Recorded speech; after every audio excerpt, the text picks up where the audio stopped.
Kai ko ka moana kai lana nei Hawaii nau e wehe a halulu ka honua a haumea na kulukulu e ka lani ki e kau mai luna au e ke aloha ole a ka malihini. What I like about this is we're taking it one day at a time. We can only know what we're doing and why we're doing it. We have a very definite purpose for our mountain, and that's what we're trying to maintain. And we don't have anything against astronomy. We think it's a wonderful thing, like many other science, but not from our mountain.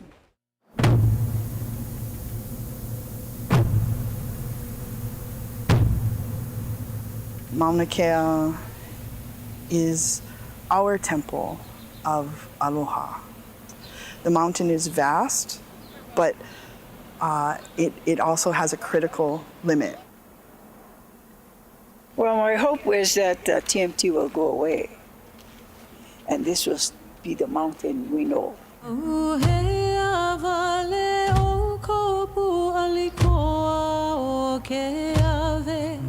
Ko kamalala walula me ka kuhi hewa alu mai pu alu mai me ko mano kalani po ka I mai ana me na kama ka hele lani. We're inseparable from the land.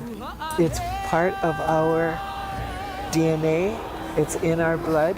It's in our bones. And there's only one objective. The reason we sit on the road, the reason we sleep in this tent, on this road that we're sitting on right now, we're just trying to stop 18-story building from being built on our mountain. It's too big. I worked on Mauna Kea for about 12 years. I worked also for Caltech, who's also one of the partners for the TMT. When they started to develop more, is when I began to see that the landscape was being transformed from a natural and sacred landscape into one of a man-made construct. I was a witness to toxic spills, to raiding of our antiquities, destruction of our ahus, including my own family ahu, that was destroyed and stolen. We've been ramping up since 2015, knowing that TMT is coming back, that it's not over yet. We organized and got enough people to get buy-in to envision a camp here. And we told people, bring your sleeping bags, bring your tents. We can't tell you exactly what we're gonna do, but we're gonna roll out and set up a camp. We realized that we had to give the camp a context. Why don't we create a pu'uhonua? Why don't we create a modern pu'uhonua with ceremony and try our best to implement the proper protocols?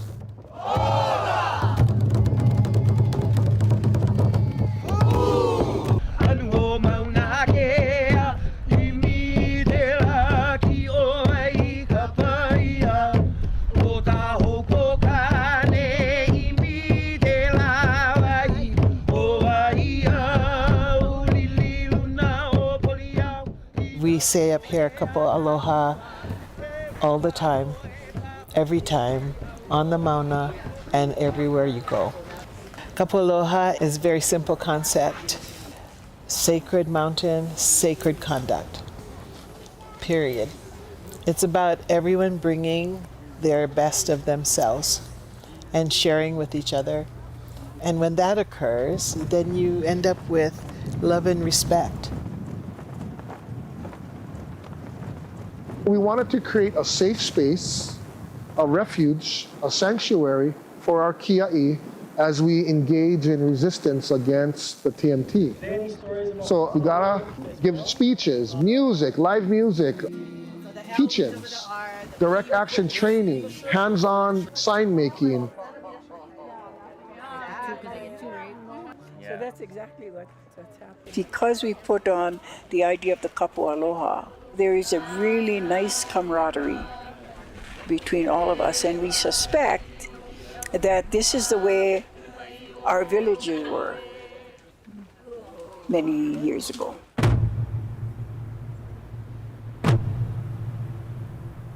The cops came here with about 200 when the kupuna were arrested. They say they were outnumbered 10 to 1. So if you have 200 people who are willing to get arrested and they're sitting down in the road locking arms, then the cops are going to need a lot more people than that.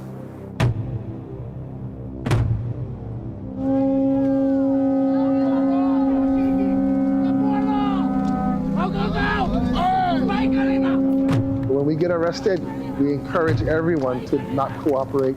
Just go limp.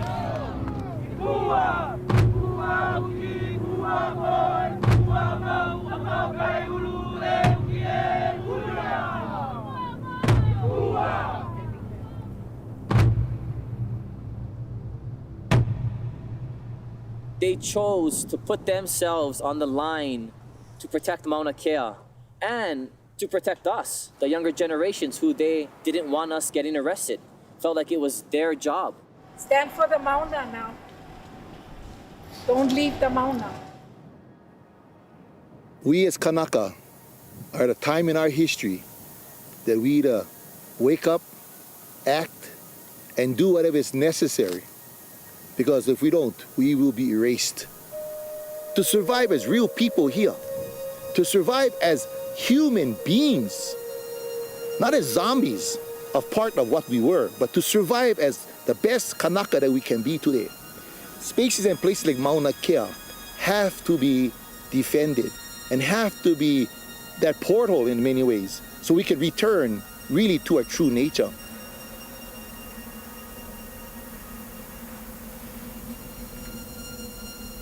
Alulike ai ka po'e, makanaau, makaaina, makaleo, makaolelo, o na mahele like ole o ka lahui, ka na kumuhula, ka po'e, kalai aina, ka po'e politika, ka limahana na mahi ai na mea apau hiki ke komo maanei a huipu me ka manao i'o, no ka malama ana, no ka hana ana i ke kahi mea.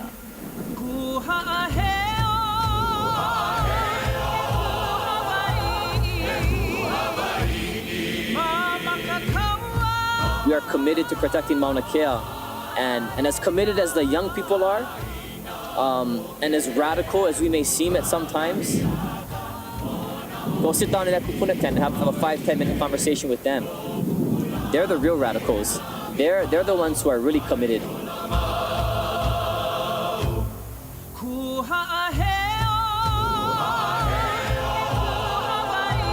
So this is not a Sunday picnic, believe me, but we had no choice but to sit on this road, non-violently resist, do everything we could to lay our bodies down to make sure that no trucks go up the mountain and cause any further desecration.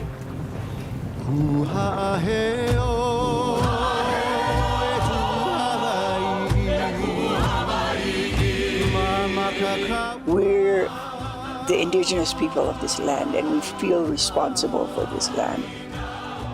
And so we're going to do whatever we can to maintain that.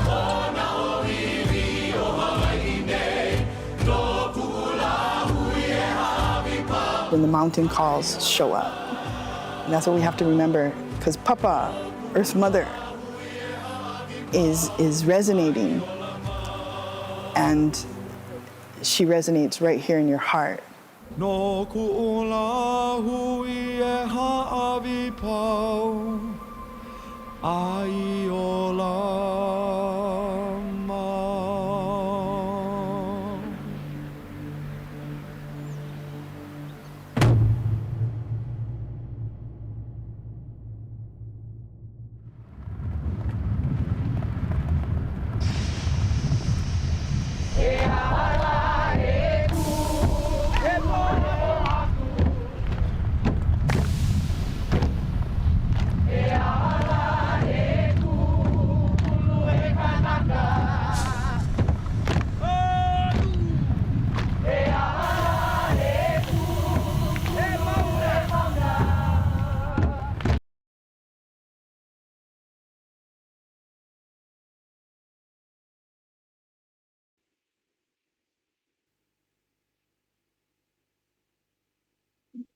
There we go. Mahalo. Aloha mai kako. A warm greeting to all of you. Mahalo nui loa for being in this space and sharing this space with us this evening.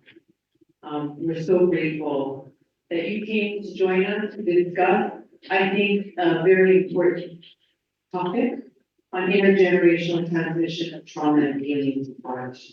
But this is unique because it's a Indigenous women's perspective. One that focuses on Hana Ho'opono, which really is Hana the work that we have to do together that must be done in order to heal.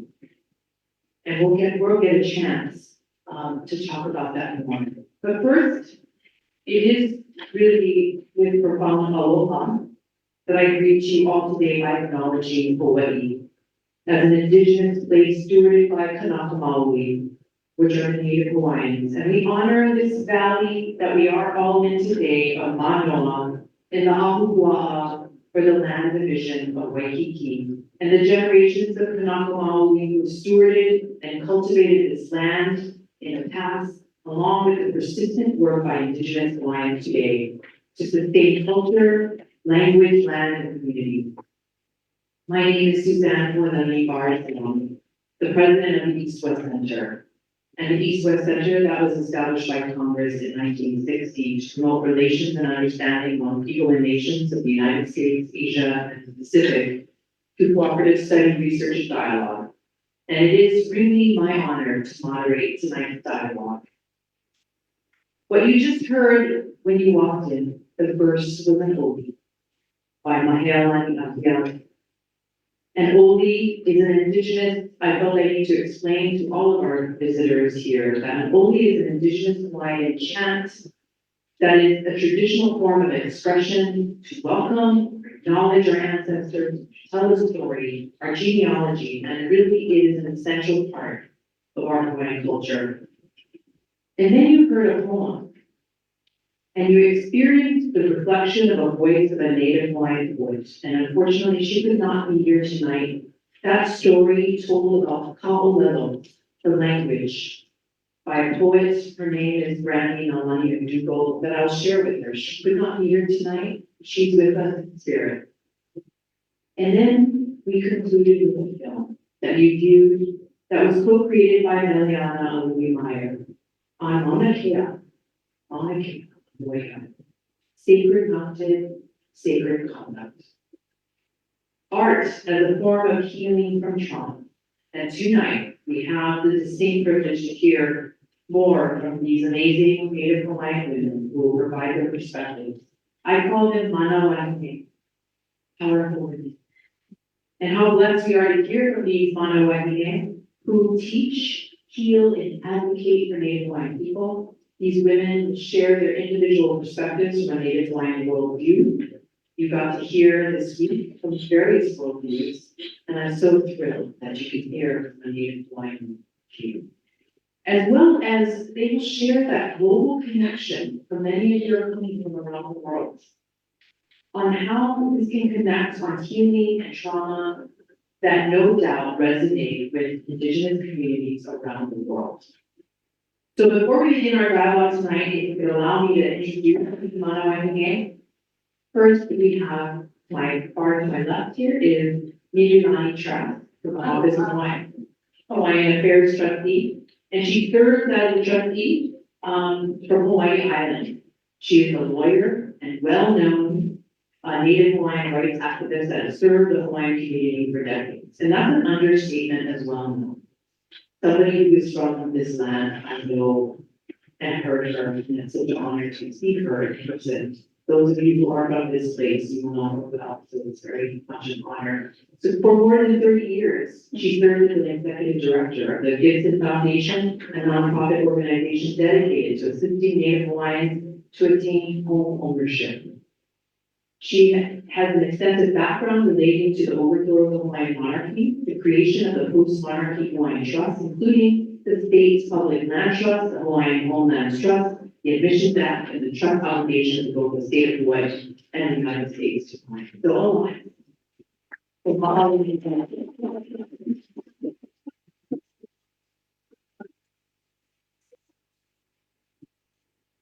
Mahalo. Next to her is Meleanna Meyer, artist and professor and much more. She is a practicing filmmaker, as you saw, a visionary artist in multiple media, and you probably saw her beautiful mural that you had lunch at the Indian Center.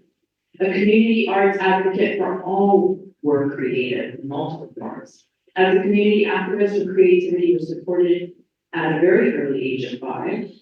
This created confidence from an early age that remained as a constant throughout her life, being supported by her beloved makua, or parents, in a little white or visual language. Her mural work and filmmaking began over 30 years ago as an artist in schools, AITF. A Stanford graduate, she also received her master's in education with assistance from the Eastwood Center as a fellow. We're so proud of that.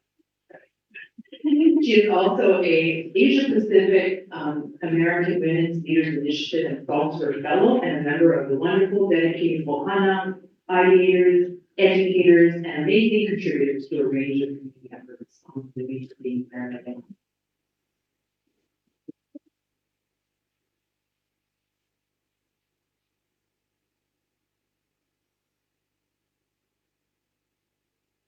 And while Brandy Malani and Jewel is not here, I'd like to read her bio because you heard from her. You heard her voice from the poem that was read by Meleanna. She's from Kula, Maui, the home of my ancestors, so very thrilled that she's with us in spirit. Brandy Malani Jewel is the author of a poetry connection entitled The Salt Wind, Kamakani Akai, and a co-editor of Hui Navigating Art and Literature in the Pacific, an anthology focused on Pacific aesthetics and rhetorics. A former Mellon and Ford postdoctoral fellow, her monograph Finding Meaning, Kaona and Contemporary Hawaiian Literature was awarded the 2017 Beatrice Menefee Award for Scholarship in American Indian Studies and a Kalapala Okela Honorable Mention. Aside from her scholarship in poetry, McDougall is also the co-founder of Olive Press, an independent press dedicated to publishing creative works by Indigenous Pacific Islanders. In addition, she currently serves on the American Quarterly Board of Managing Editors, as well as the Board of Pacific Writers Collection. So let's give her a round of applause.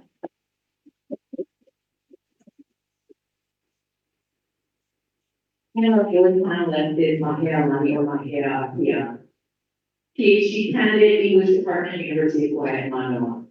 Meleanna Meyer is a Los Angeles-born Kanaka artist, scholar, activist, song catcher, and song keeper. I love that. With lineal ties to Maui, another Maui connection, with a background in theater arts, writing, and performance from UC Berkeley and UC Irvine. Meyer is committed to creating artistic and academic projects that empower Indigenous, feminist, decolonial research. And her master's degree in mythology and psychology focused on cultural trauma and the power of stories to heal. As a PhD student in English with a graduate certificate in women's gender and sexuality studies at the University of Hawaii at Manoa, she teaches composition, creative writing, island and Indigenous feminism, and LGBTQ+ studies. So please welcome.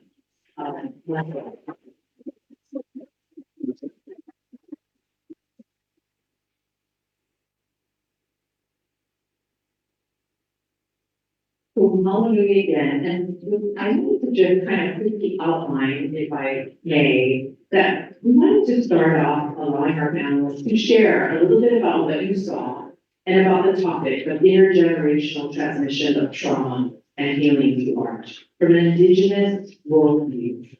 And we're going to start with Meleanna because we ended with that film that we just saw. It's very, very powerful.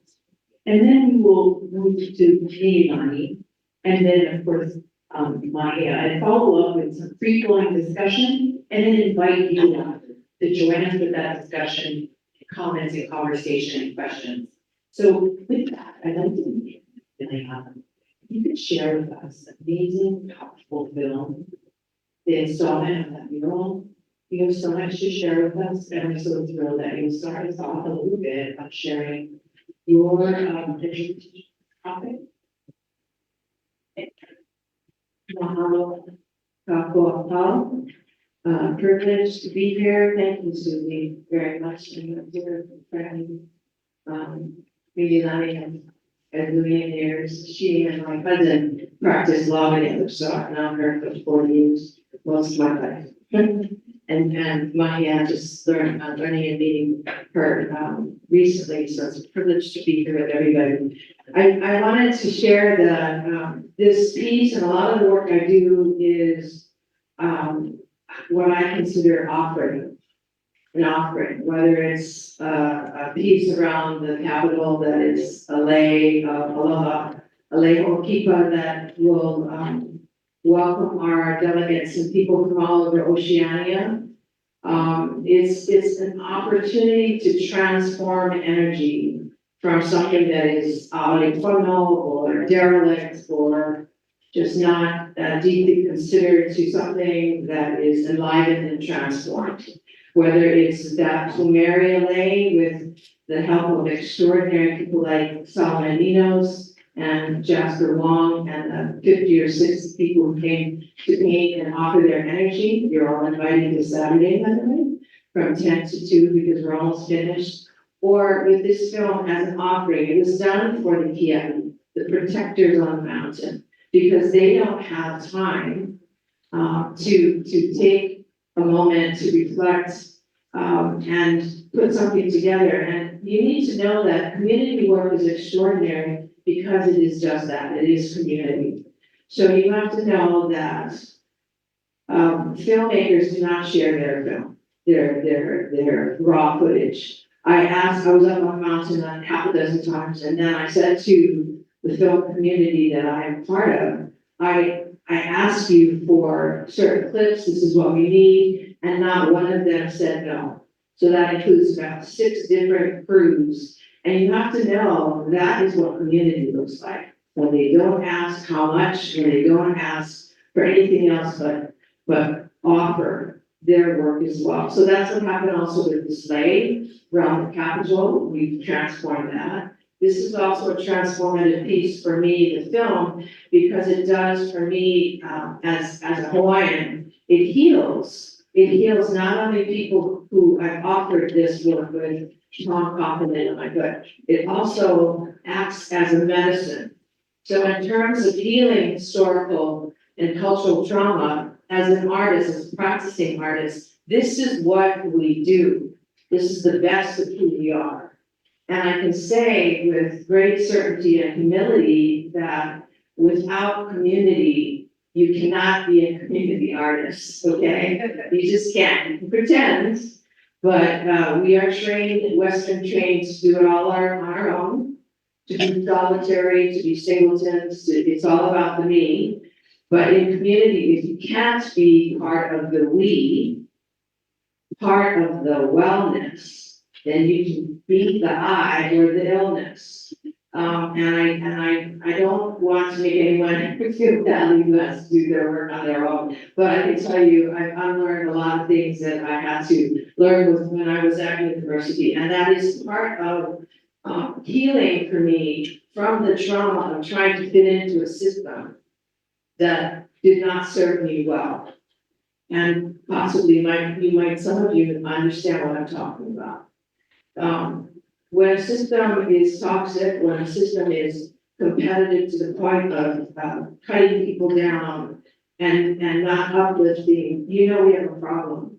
So many of our systems today are really in collapse. They are in a state of collapse. They are in a state of decay. And so we have to be part of the answers. And for those of you who are in academics right now or in the academy, I don't say that lightly because you are part of the answer. So you just need to remember that. You don't need to be part of the problem. You can cope. You can choose for yourself to do things differently. And you can demand differently. When I was at university, you couldn't do that because I was in the dinosaur age. It's like 50 years ago, all right? Before a lot of the young ones who were even born. No, seriously, think about that for a moment. In the 70s. So this whole notion of how is what you are experiencing or what all of our work is about. It is about community access. It's about sharing of resources. It is about honoring of our mother earth. It is about understanding that the traumas that have been caused are also traumas that can be healed. And that is what the mural work is taught me. That particular piece at the end, it has taught me that I can be a part of my own healing if I do my own work. And everyone thinks also that somehow forgiveness or healing happens and it's over, when in fact it's a continual process. And it's something that is so persistent in the medical profession, as in either, sit on a couch, pop a pill, whatever. We love you, doctors. We love you, love you, love you. But there have got to be other ways, culturally sound and rigorous, that we can employ as well. And as a Native Hawaiian who loves to travel, this notion of global connecting, ho'o mana, to create mana with each other, is really something that I just love. And I'm so honored, because for me, the East-West Center has done a great deal of good, because I go over there just to hang out and listen to people from all over the world, because I'm curious. And so that is part also this healing, is to be pushing for yourself, doing your own healing work.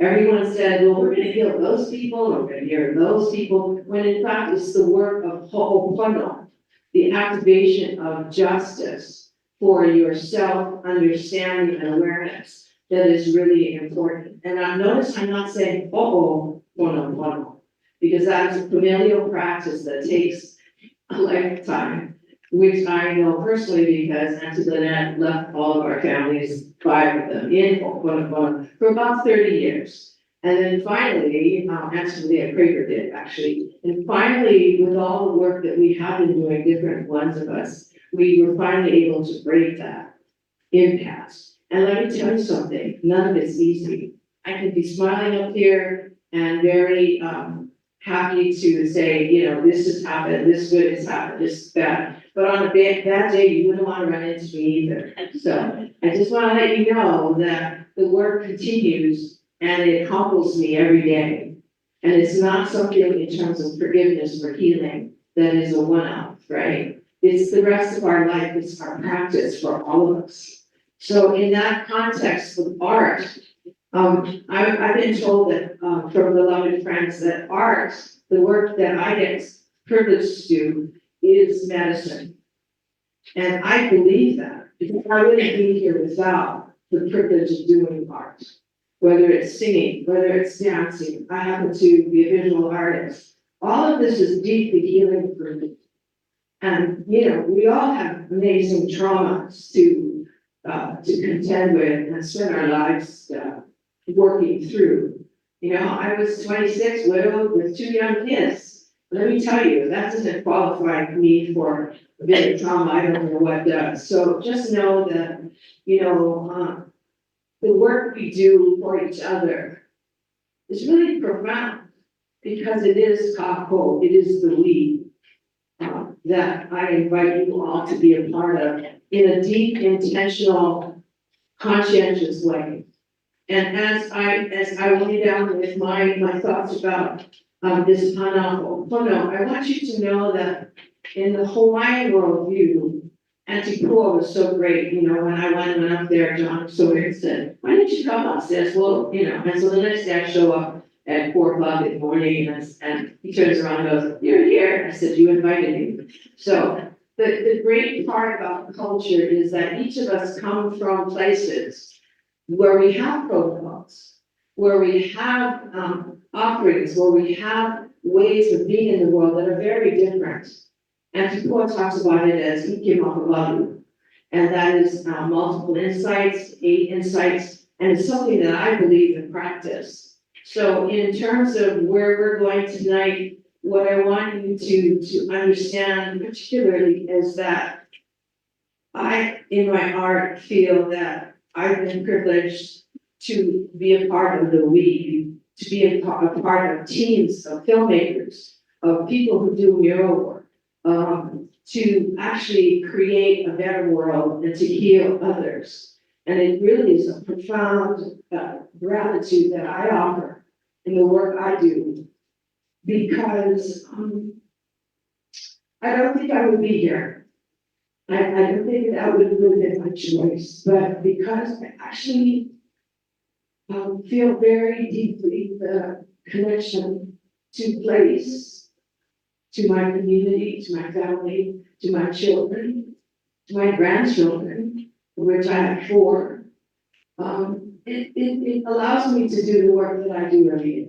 And I am so grateful to be with my friends and colleagues here and to be with all of you tonight. And I just want to thank you for that privilege.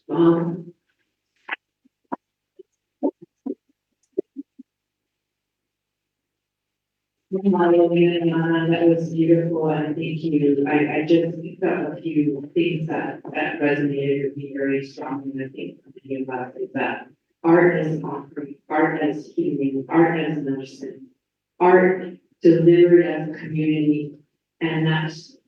I never heard this, that we is a part of wellness and I is a part of illness. I heard that, I appreciate you sharing it again with all of us. And Kapo, for those who are not from here, Kapo is doing this together. And it might later on come back to this idea of the collective and how your art resonates with people from around the world and that world that we share with so many around the world. So, but transitioning to that part, art as a form, we have many media, and I'm trying to shift to Meleanna. You know, growing up, I saw the way that art sometimes can be a form of exploration, a form of ideas, always thinking, and my interactions with Meleanna has been with idea generation that is a beautiful art. That we don't, you know, it's not just the physical thing that we see with our eye, but it's what we feel from our thoughts and minds that create this endless flow of ideas and thoughts to make change your communities. And that's how I vision this continuum. And so I wonder if you could share, your Thank you so much. Aloha, everyone. I wanted to start out by thanking Tamara Albertini for hosting.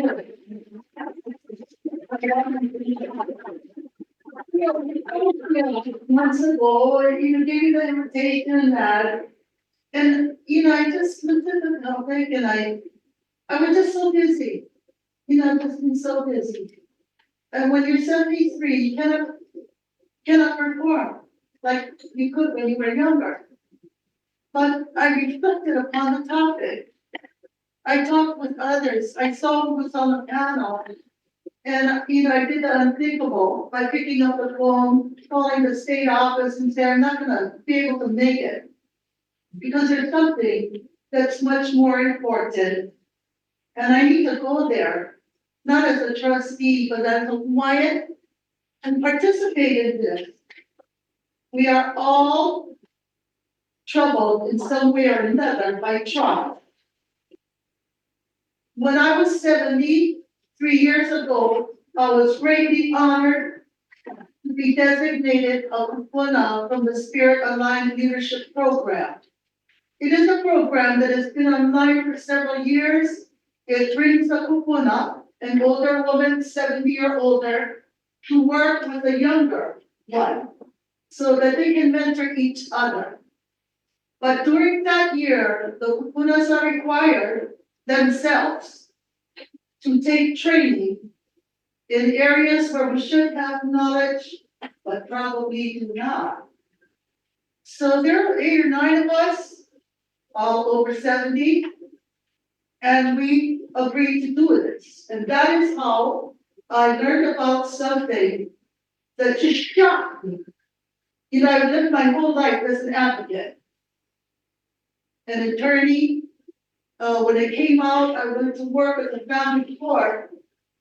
because I couldn't believe that 70% of the children in the court have been taken from their parents because of alcohol, drug, domestic violence. Why was it that we left the 20% of the population and 70% of the children in the family court? So I went there my first 10 years to work to help those children. Do you know that I did not know really the nature of what was happening to our own people, and I only learned this 3 years ago because I was given training with the Spirit Aligned Leadership Program about something called epigenetics. I never heard about it. Epigenetics, what is it? Here, Harvard will tell us. From Harvard Social. Epigenetics is an emerging area of scientific research that shows how environmental influences like children's experiences or experience of their mothers who are pregnant actually affect the expression of genes. Then Harvard Medical School opines this is the conclusion. This means that the old idea of genes as being set in stone has now been medically disproven. What does that mean? We all know that when a child is born, the genetic inheritance comes from the father and the mother. What we only learn now in the last 10 years is that mothers who are pregnant or experience domestic violence, drug addiction, hostile behavior, have an impact in their womb, in the genetic makeup of the female body that will last for 3 generations. So what happened to our grandmothers was inherited by our mothers and passed to us. And when you go back and look at the impact of this on Native American Indians, Black people from Africa,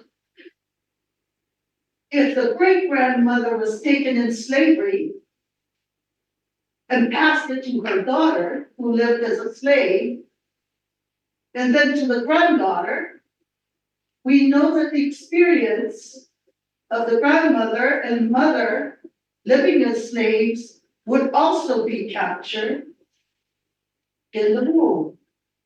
So by the time we get to 2024, we have many generations of trauma that we are passing. I know this sounds shocking. I couldn't believe it myself. But the more I have studied about it, the more I have come to believe that it is not only a reality, but the reality of our own people. How are we going to change it if it is in our womb? And we're going to pass it genetically for 3 generations. How are we going to change it? Well, the good news is that in the field of epigenetics, we have Indigenous sisters. One of them has become my teacher. I met her when I was 70. She was the one that taught me the meaning of this. Her name is Dr. Blythe George. She's a graduate of Harvard. She now works for UC Merced, and she is coming out to Indigenous people, women especially, so that we can understand that there's a biological link to the problems that have challenged our people for generations. And so that we can also understand the way that we can resolve it. You know, when I first heard about it, I thought, oh my God, if this is genetic, what can we do about it? The answer is we reverse it by returning to cultural and traditional practices. And this is proven in the work of Dr. Lloyd George now. We can see it. We might not be able to change the genetic impact in our womb, but how we raise our children, how we work with our community, how we go back to identify the sources of that trauma in our great-grandmothers and address it. And when I worked with the Indian women, I was so astounded because they said to me, we have all learned from the Hawaiians showed us. I said, we did? What was it? And they said, well, we all know the culture is transmitted by language. Language. The Hawaiian language expresses only the viewpoint of those from Hawaii, those who know the sea, and those who know the way to pray to preserve them. In our language are our values. When we teach our children, Oli, this is not appropriate. You don't strike the child, but the other way of teaching, the indigenous way of teaching, what has it shown us? That it works, believe it or not. Dr. Blythe George and the work that she has done is available for all women. And it's not that this excludes men, because we know that the impact on pregnant mothers and young Katie is terribly serious when alcohol is in a family, whether it's mother or father, drug dealing, domestic violence.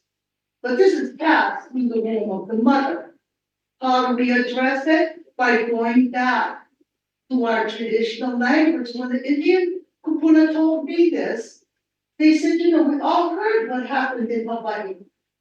In Hawaii, you had lost your language. But now you have Pulananaleo on all your islands. The teachers speak Hawaiian. The children learn it.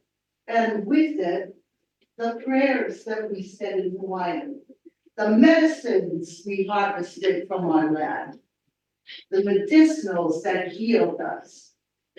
You know, when I learned this, I thought to myself, it's not over. It is not true that the genetic inheritance that we have from our parents and our grandparents and our great-grandmothers that were taken in slavery. What happened to my tutu? You know, we did not see slavery in Hawaii. We were wiped out by plague very quickly, as many Indian nations were. But there's some sorrows that stay in our hearts. And we only repeat it generation after generation. Like when I was a child in Hana, I heard a story about when leprosy was found in Hawaii. And they just sent people out, military and others. And if you had leprosy, or someone with leprosy in your family, they just came in, they just took them. My tutu, my mother's mother, told a story how they were walking home with their cousin, and he was born with a terrible hairlip. And when they came and they saw the deformity, they took him. He was 7. Years later, they found out that somehow he had been taken to an island where a priest was named Father Damien, and they threw him off there in the leper colony. My grandmother could not hear of it. She would leave and become ill and not speak. That is what the inheritance of trauma means. But we don't have to pass it on to the next generation. We can address it ourselves. And it begins with those who are women. We can return to our traditional language. That's what the Indians were congratulating me on.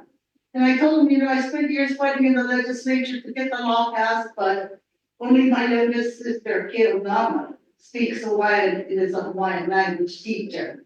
The main thing is we see it and understand it, and we correct it. Whether it's biological in our womb or not. Or not. There was a time when Hawaiian children were told to speak English, and when they did not, they were slapped in the face. We don't do that anymore. We teach our language. In Hawaii, we have the opportunity to understand this as a population. And I'll tell you another thing that came out of this. When I began to learn this and shared this with other women I worked with, a sister who was half Hawaiian and half Japanese talked with me. And she told me, you should find out more about what happened to the Japanese people when they came here. I never thought of that. I never thought of that. And then what happened again when Pearl Harbor was bombed? What happened? Those were people in our community. Those were our cousins. They took them to concentration camp in Hawaii.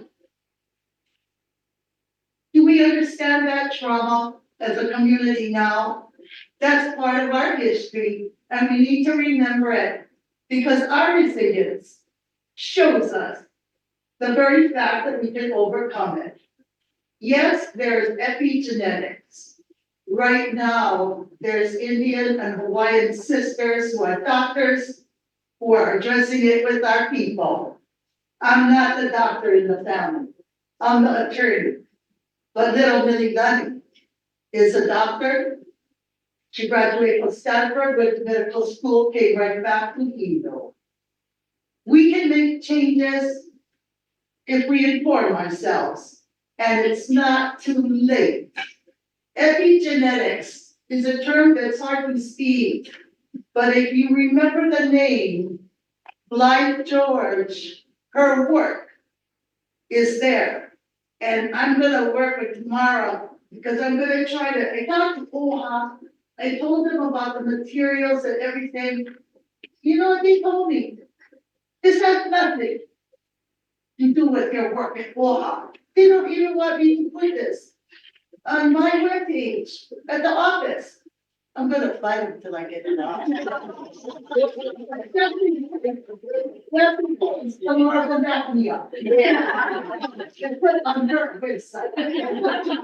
So the news is hard to take, ladies and fathers as well. The trauma of colonization is yet with us. And it is not something we clean from our mind by getting a law degree and becoming an advocate for human rights. It is biological. And we have impacted by doing as we have done. We return Hawaii to our native language. We proved to all the Indian nations that even though colonization took your language, you can learn from us. And that's why the Indian women were thanking me, because they're all looking at the textbooks in Hawaiian language, and they are now creating their own by tribe. What a great blessing we have. I'd rather inherit that from generation to generation than pass from here. Back in the 60s, most of you ladies don't remember that, but there was this book that came out called Our Bodies, Ourselves. And this is a chapter that we need to put in it when we rewrite it. I leave it in your hands. You are much younger than I. But this is something, even if you're 70 years old, we can still learn it. And we can impact it. Because now, you know what? You get to be 73, right here. When you stand to speak, everyone acknowledges it. So when the gray hair set in, It actually is going to help us spread the word. Aloha.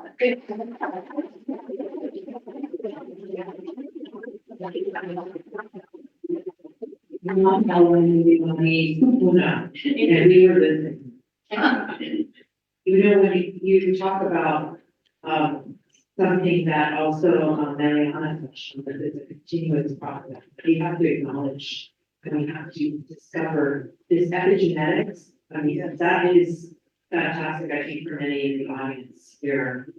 And then giving us hope as well, looking at the problem, realizing it's continuous, realizing that there's new discovery, and the creative innovation and the way that you framed it, in terms of a hope, cultural, linguistic, renewal, and that gives us the Indigenous way of teaching, learning, communicating the values that are important for this trauma healing, that we can overcome something that is in our DNA, that we can overcome. And learning, relearning those, or learning that we're studying anyways, the medicinal practices and the way in which we interact with one another. But thank you for this innovative idea that, you know, and this theme of the way that we look at art. I mean, art is integrated into culture in a very, whether it is, you know, we look at the art that Meleanna does. Integrated, interwoven is the culture, the language, feeling, the trauma that's woven into all of that language. So I think those are connected very strongly. So we can move really like to another generation. And so I'm so happy on the diversity of our panel in terms of intergenerational viewpoints. And so with your amazing background there, writing, and that different form of art woven into the visual, the creative ideas, what you could share with us about how we do intergenerational, transforming that into the trauma. We just want to mahalo all of the amazing Wahine. I'm so privileged to be able to sit up here with really something. As I'm listening, I'm going to pivot a little bit. I want to talk about. So, in thinking through arts as healing and the trauma that's inherited, I'm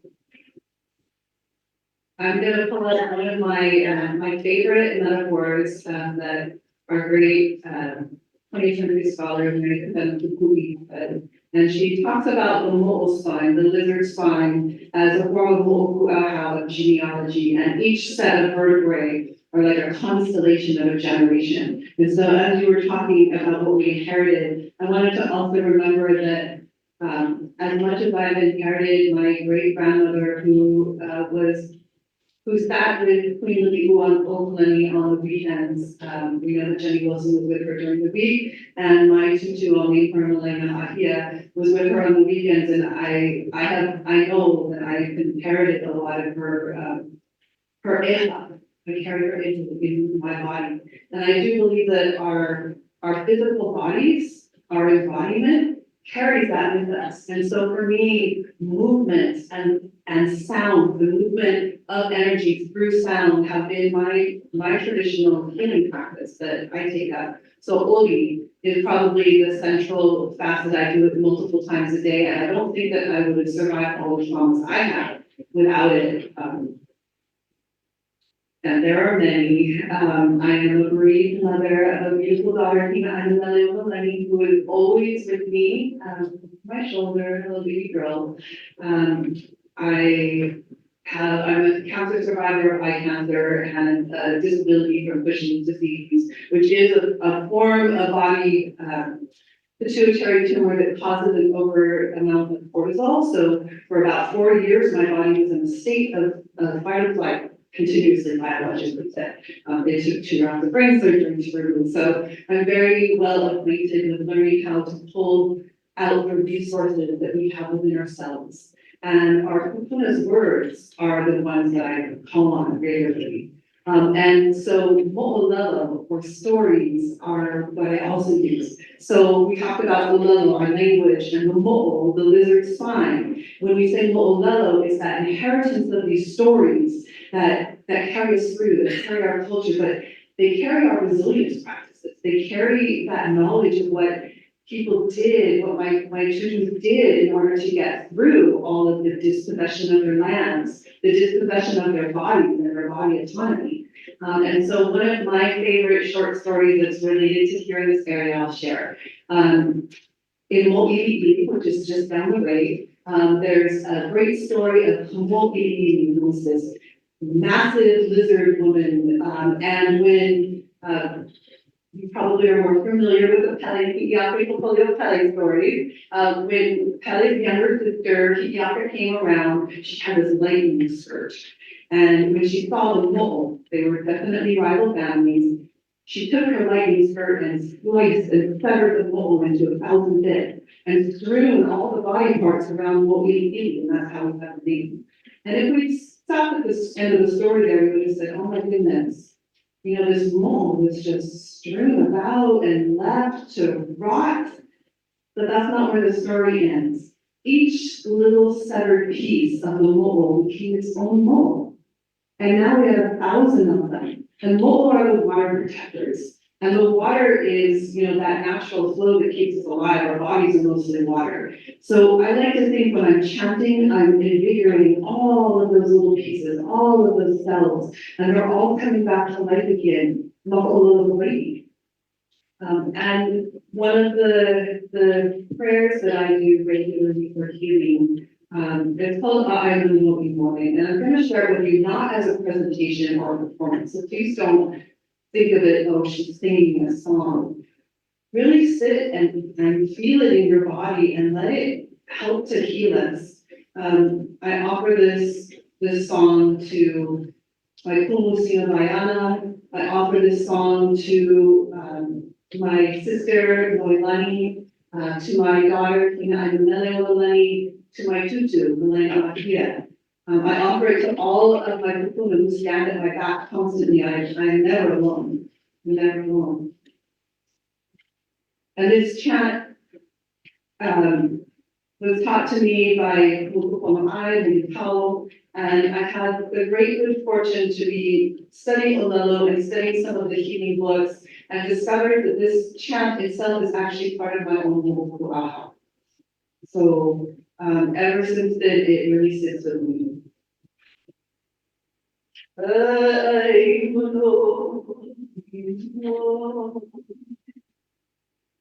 Oh, come will, can me my no Konuaki.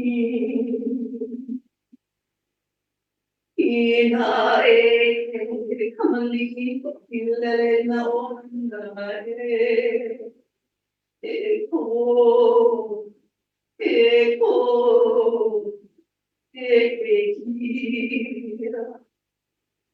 Oh,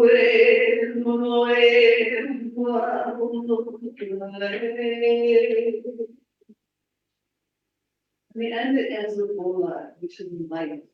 And our life comes in our words, our life comes through our stories.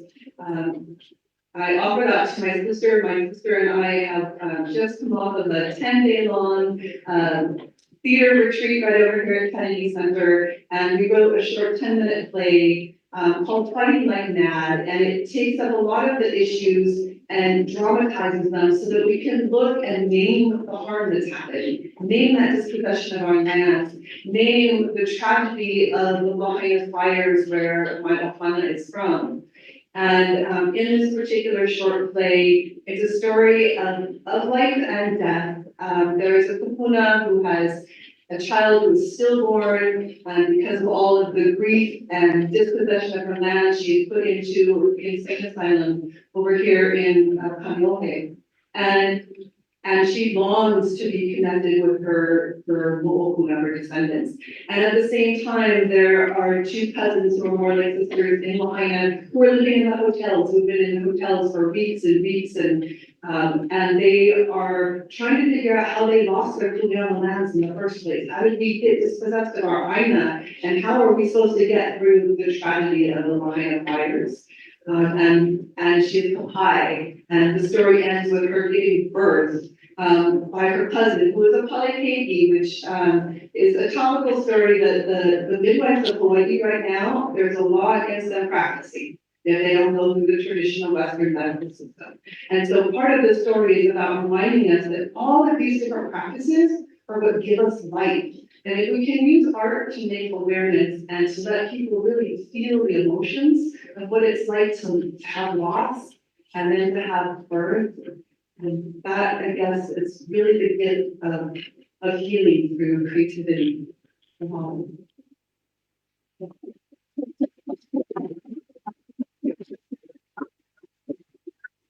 Yeah, mahalo for that and sharing with us the power of stories, healing, and I appreciate your personal openness as well, sharing about your life and trauma. And I think Oli as a healing practice, Mo'olelo stories that are passed down that tell us, you know, when you talk about the Mo'olelo, I thought about also the starfish and a Western connection, right? You cut off a leg of a starfish and throw it to another. And sometimes we have a difficulty seeing those connections. But I think the audience would agree with me that these stories are very unique to our Hawaii and our ancestors. Unique things that happen here in Hawaii about history and trauma. But these sharing of the healing, the way in which we heal, these practices that you share, that people share. And I wanted to go back before I open it up to people in this conversation and to each other, is maybe going back and to Meleanna. You know, you started to share this about them, you started to share about some of the inspiration, but I wanted to connect a little bit to this global audience and about how our Indigenous communities around the world can learn. And with that, even connecting the mural that you have, it has been around. And then maybe you can touch a little bit. It's not an impact you saw from having some of your art on the book. But even though it came from your place, this experience that we have. Well, that was revelatory. The mural that Susie's talking about is a piece that was shown at the Fisher Museum for 6 months. And then I received a call for this film, from the director of in the Middle East. And I thought it was like a fake thing, you know. So she mentioned the title of the film and that she loved it, and she talked about certain specifics. And the reason I'm bringing that up is because she, in her investigations and searching out things for this biennial, reached out and wanted to build a relationship. And that is something that I found really amazing, because I'm thinking, what the heck, why me, or why us, or why we? And what ends up happening with the work, as we write, as authors, or as filmmakers, or as orators, is we're wanting to connect. And now, so many of us are wanting to go beyond our own shores, our own comfort zones. So think about the revelation for me of the second side of a mural that has to do with cultural and historical trauma. All this time I thought it was just Hawaiian trauma. And one day I looked at that thing and I went, oh my God, this has to do with anybody who has blood coursing through their veins, as if this belongs to all of us. This trauma, the hurt we have inflicted, or the universe, or the military in particular, has inflicted on others, or forces or domestic violence or any of the above or all of the above, we've done in our communities throughout the world. So this isn't just whining. But you know, that was a revelation because we tend to think very parochially about our own things, right? It's only me, it's only ours, family, or our community. When in fact, this mural has taught me that. Because it's been to Australia, it's been to New Zealand, it's been to the continent, it's been, again, to all of these other places. And it's helped me just to turn around and look and say, well, who's looking at this? And how are they relating? And why are they?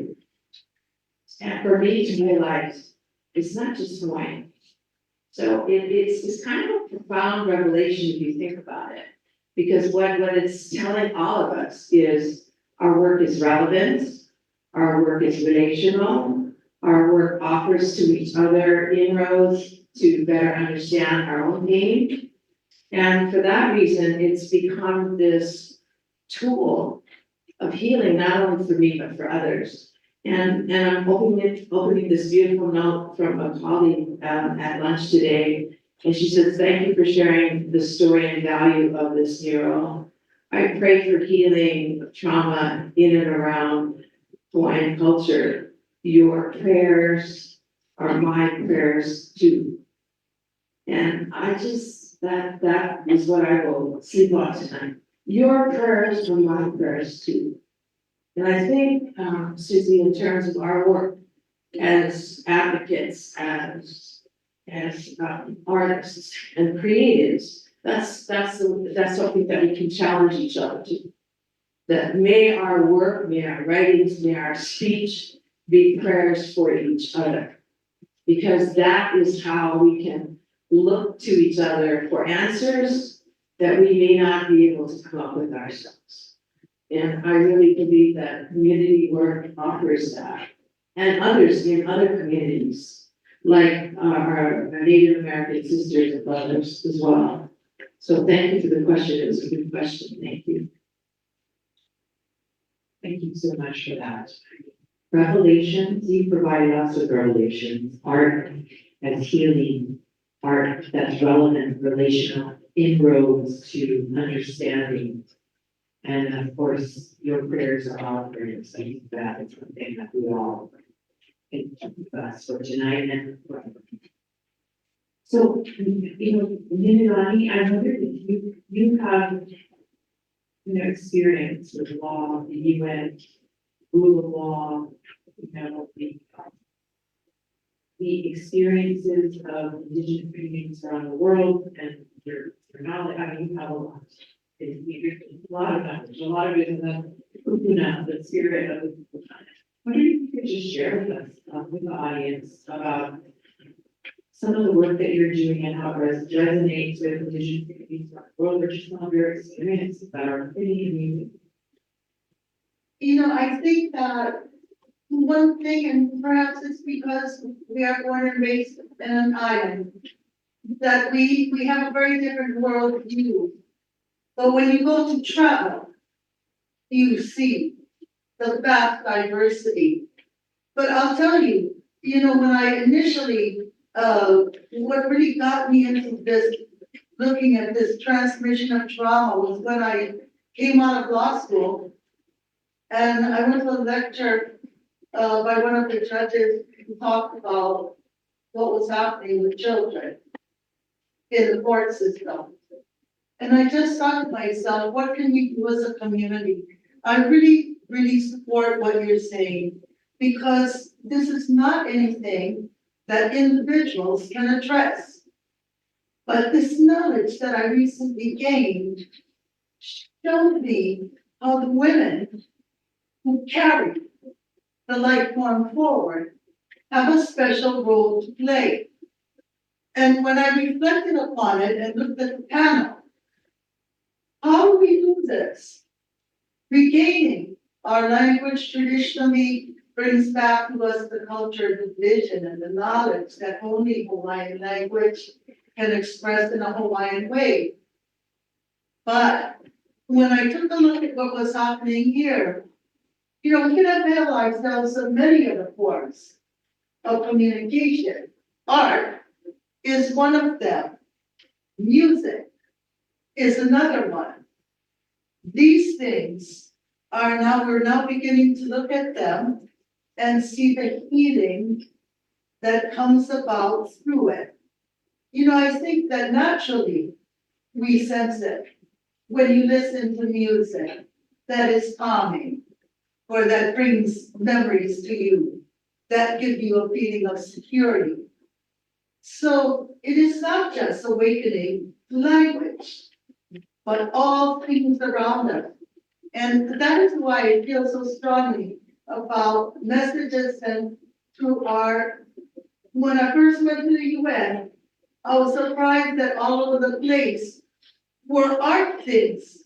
Like when you get to the front door, there's this giant sculpture of a handgun, and the barrel of it is tied in a knot.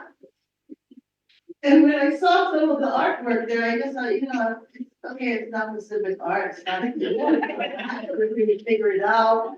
But when you go in there, you get the credential and everything, you sit on the door. And I told the guy sitting next to me, why is the art of it here so weird? And he said it's because it's the kind of way, it shows you the kind of way that the global legal community and United Nations sees peace. They see peace. Take that giant gun and tie the barrel in a knot. It wasn't the most subtle expression. That's why we decided that I had to find some way to work with Indigenous peoples. And let me tell you, I was shocked when I got up there too. You go up there, we decided that we were gonna write the standards for human rights. The United Nations Declaration on the human rights of Indigenous peoples, 22 years. When we got up there and tried to talk from up there, because you don't get a seat on the floor, they told us, diplomats of America got up and said, we're so sorry, but I guess you don't understand that Indigenous don't have human rights because under international law, they're not human. When you hear something like that, I told him, what are you talking about? He said, well, after the Western diaspora, Indigenous peoples were wiped out. So now in international law, you're referred to as an ethnic minority. Only peoples have human rights. Ethnic minorities do not. You know what? You cannot listen to that kind of thing. That kind of thinking, it generates trauma. We have to address it at every level, starting with our wombs and going all the way up. So that those forces that impact us will stand aside. And it's not something limited to Indigenous peoples. It's not. That's been my life. But it impacts everybody. And I was so thankful for my friend that reminded me. She had Hawaiian father and Japanese mother. And they never cared. The thing is that when you look at the past, we have every reason and incentive to ensure that we're not passing it on to the future. And I don't care where the seat of power is. Maybe it is over here in Hawaii. Maybe it's in New York, maybe in Geneva. But wherever we go to correct that, we will go. And we will make that change. Because part of our job in bringing peace to the world globally is that we must address trauma. The trauma of colonization, the trauma of racism, all our common inheritance. That's why I think this work is so important. We have to deal with that. It's an inheritance, but it's not our future. We have the ability to change that.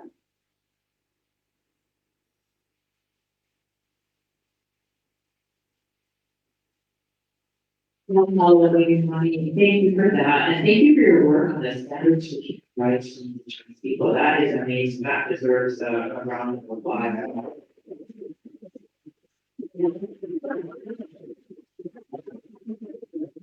And how inspirational that we have to start from the movement all the way up, all the way to the UN, the highest courts in the global world, right? And be able to, but yet at the same time realize that art, music, language, healing, the calming, the awakening, the engaging, all of that are part of the healing process. And thank you for sharing that connection, that worldview. So Meleanna, I wondered if you could share just sort of that same view, you shared with your own awakening. How do you work to connect with your work, Indigenous communities around the global view from our neighborhood? So being a Los Angeles born, I had to struggle a lot trying to find my culture. Luckily, there is somewhat thriving culture because sadly, so many of us are out in the diaspora. I was lucky to grow up with a very large community. My dad was a musician, so we were intimately connected with a lot of the things that were going on. But I always had this longing. He would always talk about, oh, we're going to move home, we're going to move home. And it was kind of weird to me, but like, except that I wasn't born there, so it's not like I'm not really going back. And so it was kind of confusing as a child. But somewhere in my teens and my 20s, I was lucky to start learning different forms of chanting, international chanting. So I learned a form of Sufi chanting, and I learned many different types of Indian chanting, including one of their ancient healing forms. And my teacher was very, very gracious, and she said, hey, you're a natural at this. You have, a gift with your voice. And I said, okay. And she said, well, can you teach me some of your chants from your culture? And that hit me like a brick because I didn't know anything. I didn't know how to speak my language. I hadn't been trained in that way. I knew the Owana songs to dance, to get up and kind of feel it in the backyard, but I didn't know how to do the ancient Kariko forms of hula. And so that kind of sent me on a path to learn my own. I had a series of dreams that I could speak and Oli in Hawaiian, and I didn't know how to do that, so I immediately moved to Maui. And amazingly enough, I like to share this story. My sister, at the same time, was just finishing up acupuncture school in New York after having been a dancer for 10 years on Broadway. And she was kanai by or kind of familially adopted kanai by a Native American woman in upstate New York who was teaching her Native American ceremonies. And in the sweat lodge, my sister had the very strong kupuna message that said, you need to go home and heal your own people. And so at the same time, we're on these completely different coasts, and we both moved to Maui at the same time, and we both took Olelo and did our Hawaiian language and culture AAs at UH Maui. And this is the beautiful thing, is that our kupuna can talk to us if we're quiet and we listen, because that is in our DNA. They're living in us. And if we're quiet enough to listen to our bodies and to listen to our know-how, our intuition, are going to call us home and very, very far away. And until then, they let us learn the values and the fundamental things of the value of sound in other cultures. So it was such a gift to be able to be immersed in forms of swagaga, which is a form of Indian chanting prayers, long, lengthy prayers. So I can chant like 1,000 lines in an Indian chant. So I'm now trying to teach myself legal. So all of these skills that I learned in another way, they resonate because we all, as humanity, resonate with each other. Thank you so much, Maya, for that. I mean, you really helped me to, as you were talking, I got chicken skin when you talked about when I'm both telling your sisters to come home at the same time. That was chicken skin, a goosebump moment. And the translation, right? But you grew up on that continent, and came back. So the experience was different. I talked about connecting her here, but even my question was framed wrong, right? I mean, you came there and you had home because of what was in your DNA. This calling, but yet it was trauma, and there was an experience of calling to relearn. My cousin was saying, they grew up in California. And then and if we are quiet enough that we can hear the voices of our ancestors. And that's often difficult in a time when we're always on the go. That's why this time right now has been so very special just to hear from all of you, even this week with the Philosophers conference. And I want to be able to engage, make it more in a Pacific 50 style back and forth. So giving us in this last half an hour before we have our final remarks in the next few minutes or so, if we can engage with you, you've been so wonderful, attentive, wonderful, engaging, smiling and nodding and laughing with us, and maybe getting the same chicken skin. But I wondered if you have any questions or panel and comments or engage in any particular discussion. And you give your name and where you're from. Hello, my name is Romanette. I'm a PhD student in philosophy here. I'm not actually from here. Yeah, maybe we can come. Here we go. No, we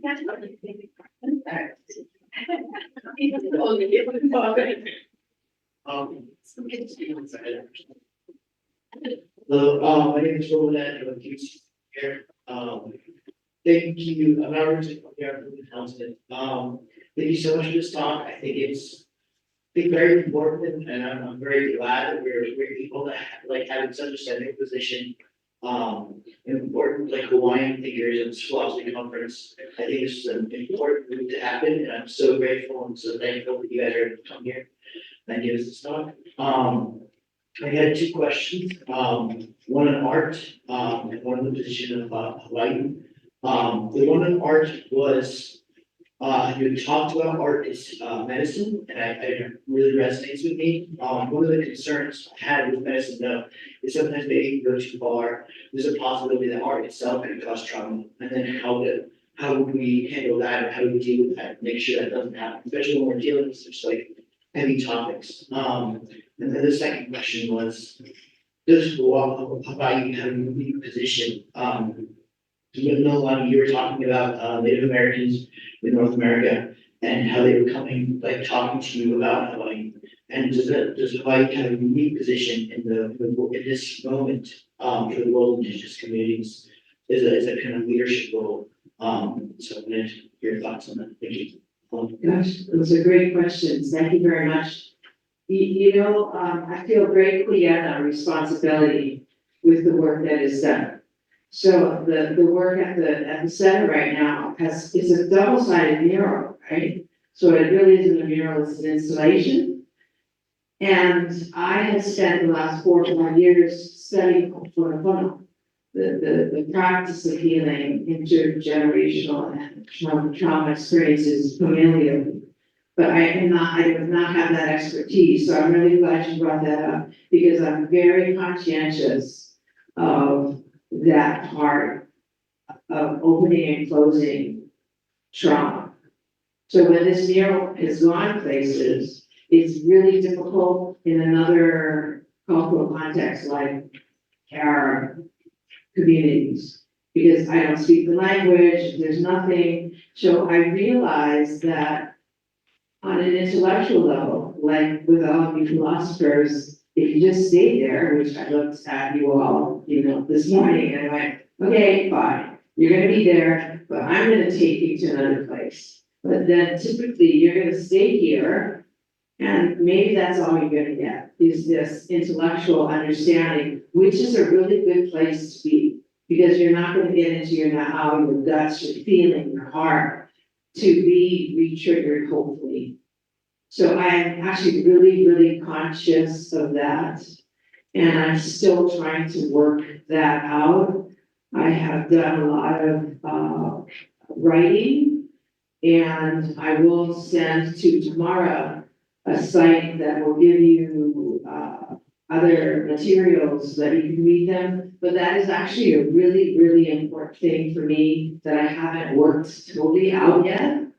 And if anybody has good ideas, I'm really willing to listen and hope that that can somehow be shared so we can do more. I can do better, we can do better in the healing arena. And this young man already has his hand up, so maybe he has all the answers. So.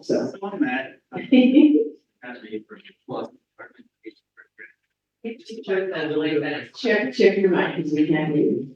Just to push back a little bit. Healing is always messy business, right? Especially when it comes to traumatic events. Opening up trauma is always possible, right? But it has to be opened up to some degree in order to heal, right? In order to address what it is, right? I remember in the EWPC class we had last semester, one of our students came up and talked about this theory of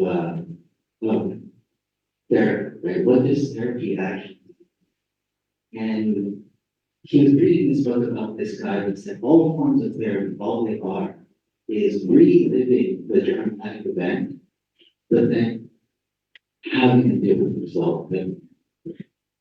So reliving those instances of trauma, but in a positive direction, I think is exactly what we're doing with their art, particularly their community art. I also think it has to do with intention, because the same experience is not the same. So that notion of trigger is really important, because once you know, as in Oya Evo, once you know the truth of things, the dynamics of everything changes. Once I learned about Hawaiian history, here I am all over the place, having a great old time. I come back to Hawaii. I have not learned Hawaiian history. I have not learned the language. I speak other languages, and I'm thinking to myself, what the heck? I have gone and, had a great old time, come back. I don't know about an overthrow, but I'm 18 years old. Are you kidding? So just that opportunity for me to learn truth about our history has just totally changed the way that I approach what I know now. And that is why education is so purposeful. And that is why we educate ourselves and each other so that we don't have to revisit things in the same way. So that's actually really a really good reminder for me, because we want to do better. I want to do better with my grandchildren so they don't have to carry this baggage, because it doesn't belong to them. It didn't even belong to me, but I have to deal with it in a different context. That's a great question. So why don't you answer that second question, Hawaii as unique position? Hawaii is in a unique position. I do agree with that. And the reason why is because when you take a look at what has happened to us, you almost can't deny it. Following the monarchy, we somehow become part of America. But we can go from east to west coast. It has nothing to do with us. And when you come to Hawaii, what you see is truly multiracial, multi-ethnic, and multicultural. That's why I feel that when I look for places in the world, even my travels to places like Central and South America or elsewhere, I feel that they're handicapped because they don't have an environment in which they can live with many others.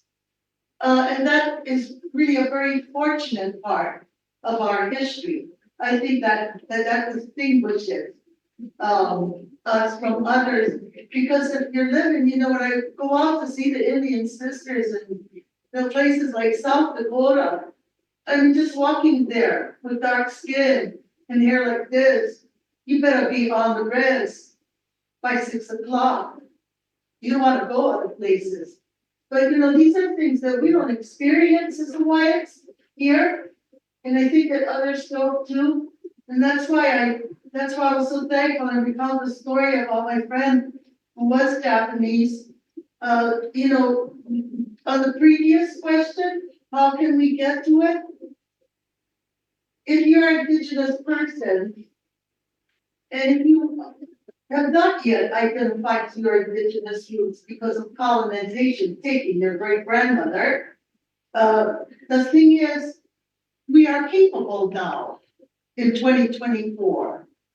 We have technology. I don't have to get on a plane to fly to Niihau to understand what is happening there and to look at the prayers of the people of Niihau, which I never did see. But we also have other ways of eating. And I should have mentioned it earlier, because when I worked with the Indian sisters, we would talk about things that were traumatic, and then they would stop it. And the Buddhas would say enough and call the women out and go out there. And there's a sacred fire there. There's a sweat lodge there. And you have to do it. You learn from them here in Hawaii, no matter what it is, even if you cannot express it. If you are Hawaiian, learn the ceremony of Niupai. The great ocean will cleanse you. Whether you can enunciate it or not. But when you focus your mind and state the basic fully and go to the sea, when you are quiet and submerged and wait there, you return to the place that you work in first, the womb of your mother, the quiet waters. We have been burned, but for us, Niupai is there at any time. So the healing from the trauma might not be laying on the couch talking to the shrink who is not going to understand the pain in our heart. But we have not vanished, that's what I'm saying. You know, only one of the 6 children of my brothers and sisters speak Hawaiian. She is a kumukura from Antua. The rest of us did not. Well, that's not an excuse not to learn Na'amakua or to go to Niupai. You know, the only way we learned in the beginning was we went to the door of the Catholic Church and you pulled the screen open and confessed something. I never could figure it out, but I swear, whatever race you are, when your heart is filled with turbulence, confusion, go to the sea, say a prayer and submerse, and listen to the sound of the waters of your mother's womb. When you stand up and look to the sky, it will help you clean your eyes there.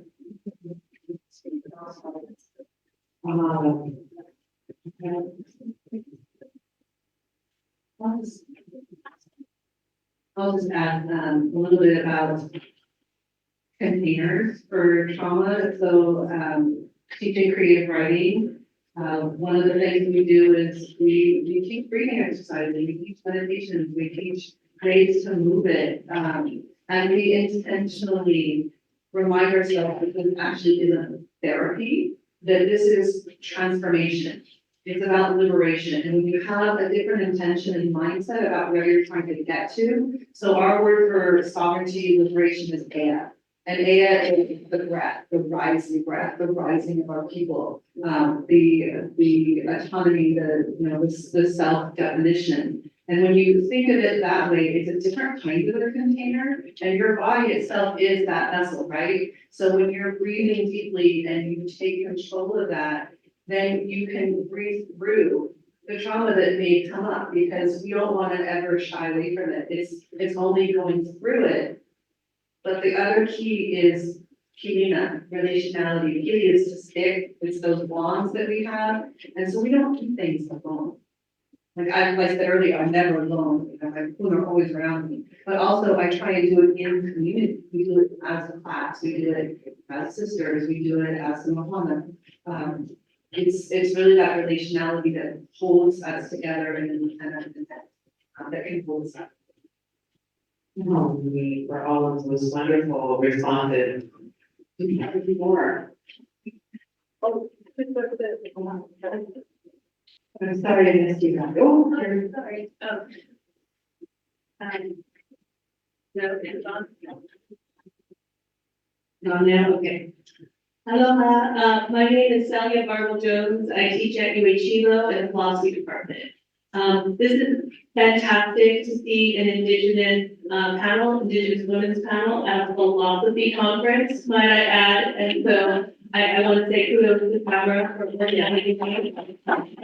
If we're going to change I think this is one of the ways we can change our own thematic disciplines in philosophy. So my question is around the womb, in fact, and some of the philosophical connotations that I could start feeling excited about when you start talking about the womb, and also the ways in which the womb can carry traumatic experiences, but also there's a call to return back to the womb in so many ways. And so I wanted to ask you about the metaphors, both and at this point, to me, I really can't separate the metaphor from the literal womb here because it's so deeply connected. But how might you all understand this reproductive force that is present in your understanding of art and healing and trauma,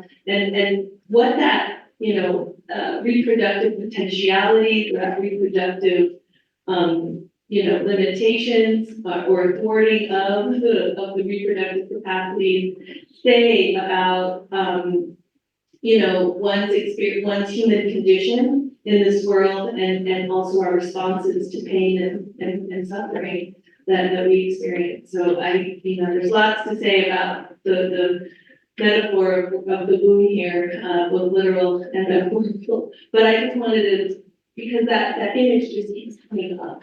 And I want to know more about what that meaning is.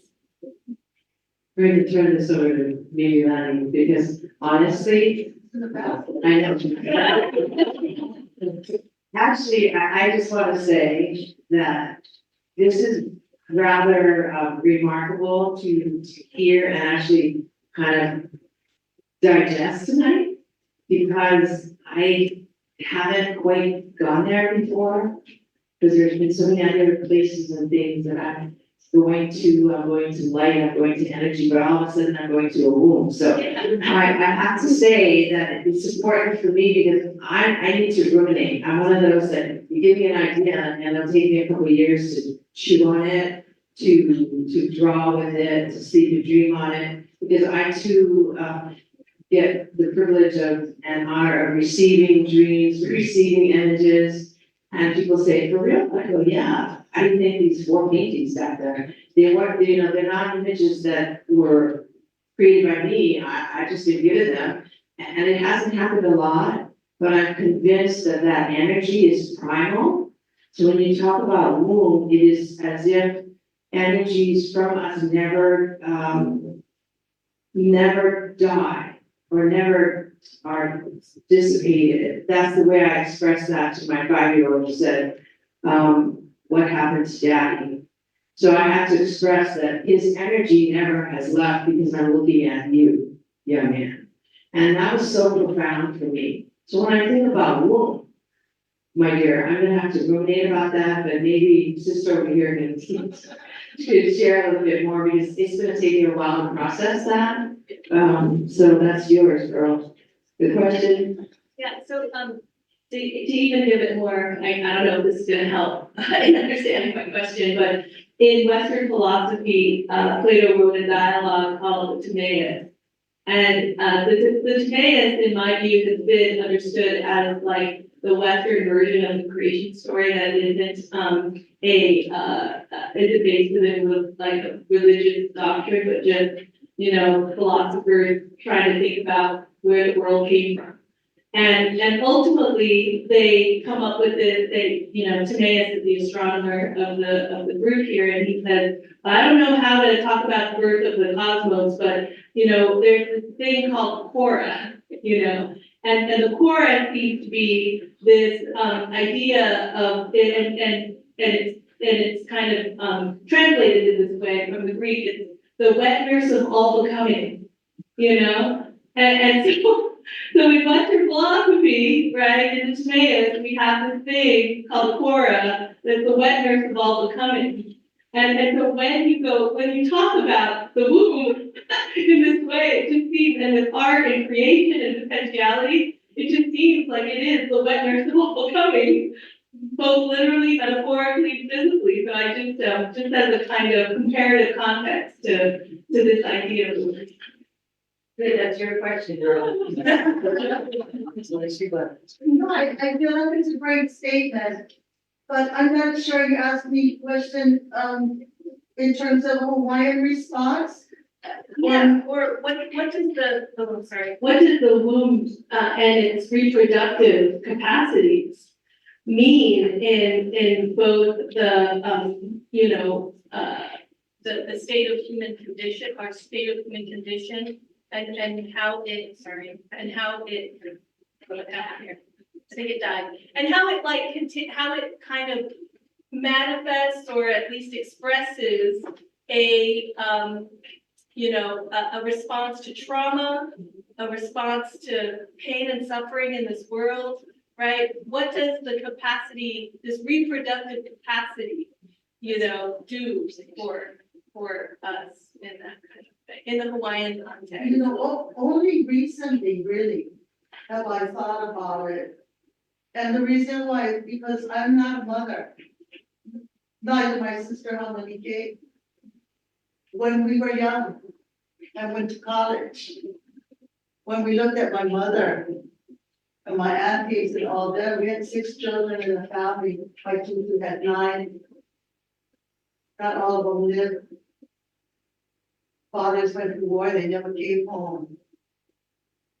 But there was a certain point in our teenage life, many schools, we knew they would not be married, and they would not have children for that reason.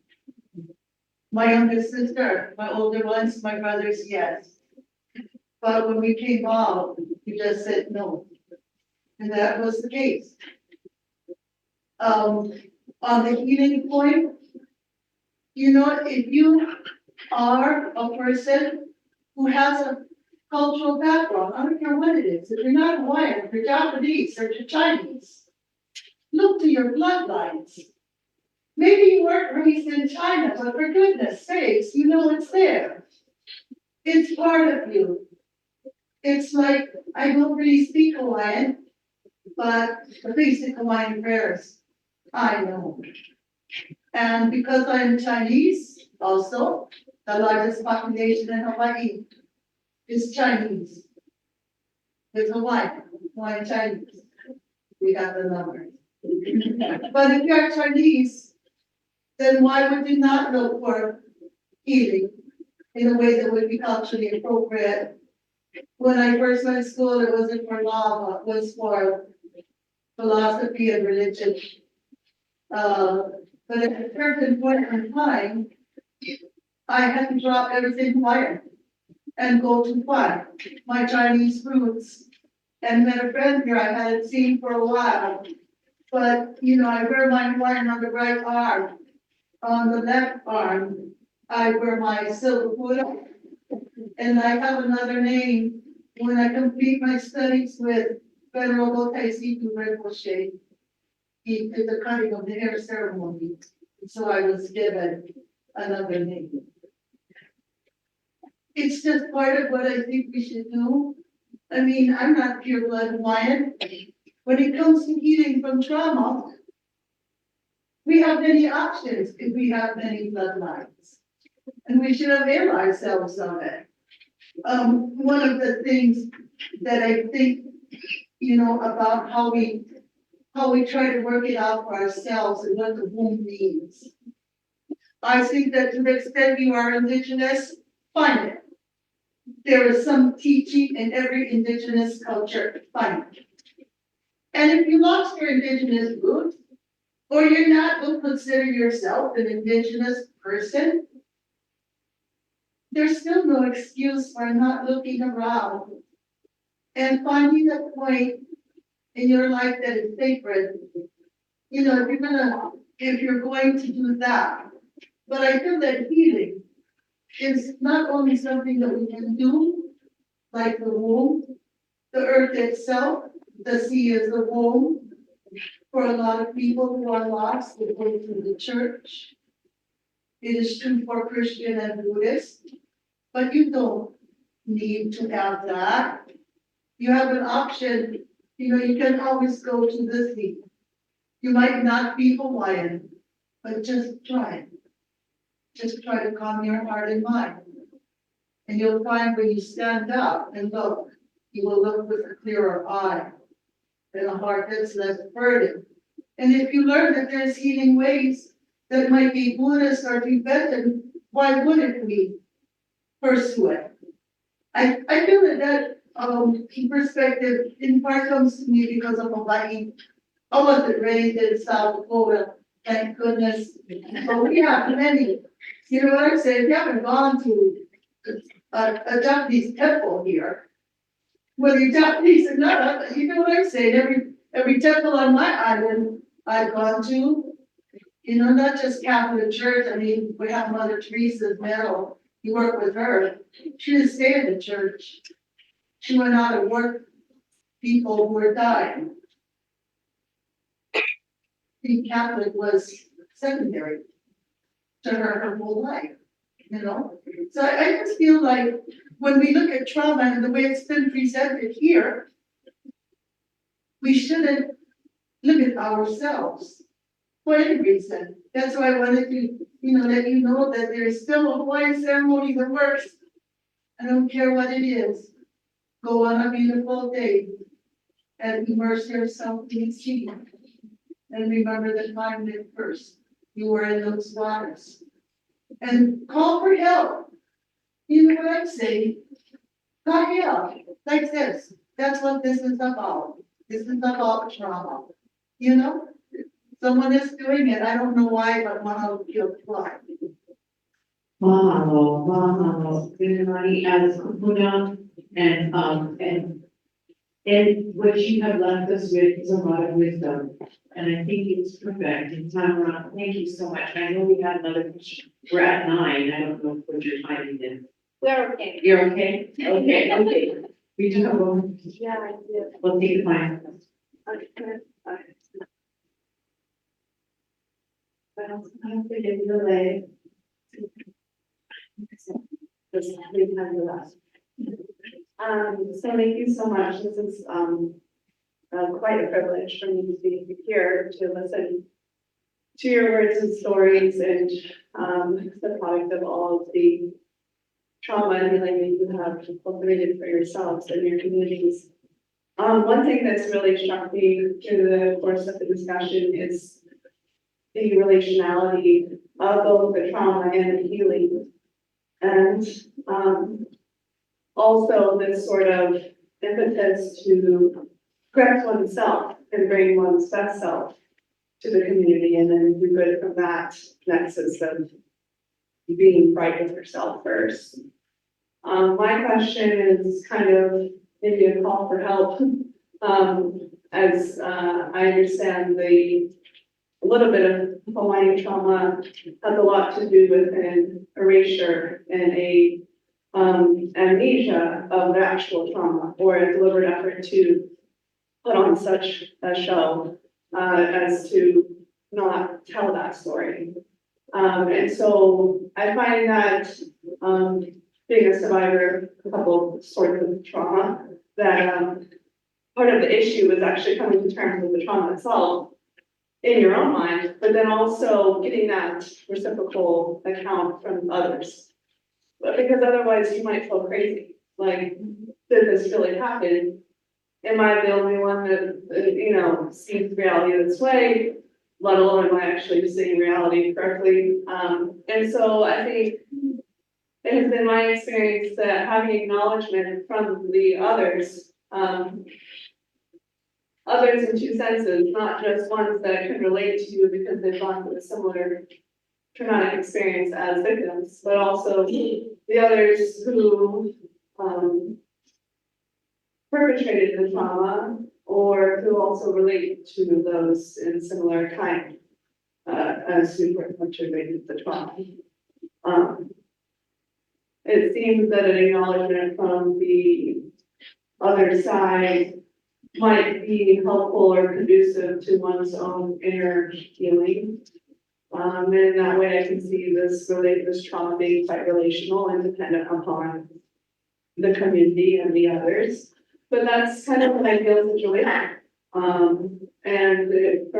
We might argue that that's still not the case here. But yeah, you seem to have garnered some healing by yourselves. And I think in a lot of cases that's common generality, that there is denial and, to use a popular term, gaslighting about the trauma not actually happening or not actually being that bad. I was hoping maybe you could speak a little bit to the way in which healing can be in community. Yikes. You have another hour of school here. He says, so I teach Indigenous feminism, and an entire semester is pretty much devoted to naming all of those different systemic kinds of trauma, that no matter how much as an individual we may work to bring our best selves and to heal ourselves, we are definitely in relationship to systems. And I think that we have to think of all those different layers and scales simultaneously, and we each move as much as we can in each way. So I always say, I'm doing the best I can today. And my best today may not be my very best, but it's the best I can under the circumstances. I have 3 losses and deaths in my circle right now that I'm carrying.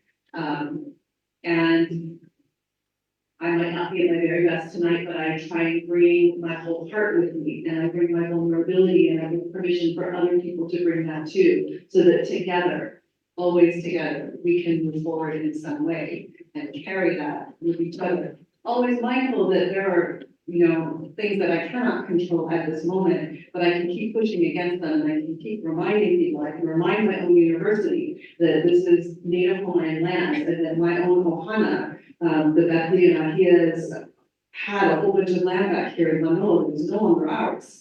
I can remind everyone that as a teacher and a graduate student, it's my responsibility to point out to my own university how it is complicit with Mauna Kea. I was arrested for Haleakala. I spent 8 months in the camp at Mauna Kea, and my own school was very upset about that. So, we can keep pushing on those buttons. We can keep reminding the philosophy department and thank it for making an apology for Pumuhananake Trask.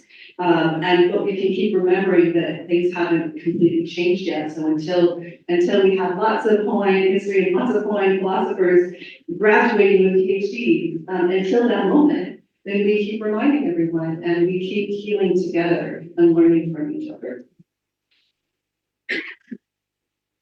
I will ask you all if it's okay to ku'i not to stand. And those of you who know Able Mai, let's just be in a circle. So all of you in the middle, let's just gather in a circle, because this is where the energy comes from all of us together.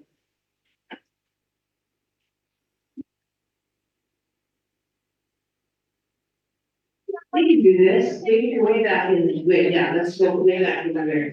We can do this. I know. So you see those flowers up there? No, it's like about 40,000 people and our ancestors and everybody else. Yeah, so it's great. So this is actually really important, because I didn't really believe this energy thing, but we proved it in a group where we were all in a circle and the energy is transferred. And so the healing that we wish we bring together here, and I'm going to turn this over to Susie, because you can tell I run projects, so I'm going to turn it over to her because she's in charge. No, well, thank you so much. So this will conclude today, and we will conclude the ceremony on the also run all of the philosophy department for having this wonderful panel be here. But one more time here, we will conclude by the lady, and we will lead us. So please, everyone join. I know that there are folks in here who know it. Please sing loudly so your neighbors can hear. We're going to do it 3 times, so perhaps by the 3rd time you may have portions of it to go along with us. We're Ehomai it's a call. We're inviting in inspiration. We're calling on our ancestors to guide us, to enlighten us, to bring wisdom.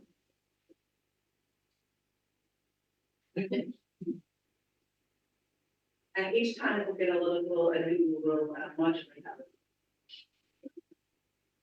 Mai kai ke mai na mai o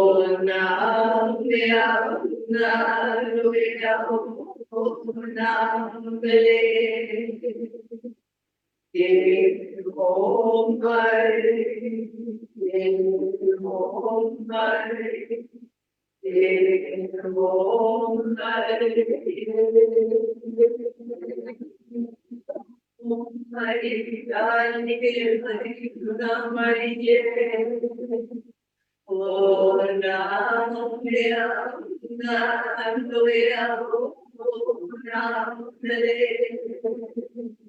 ke o mai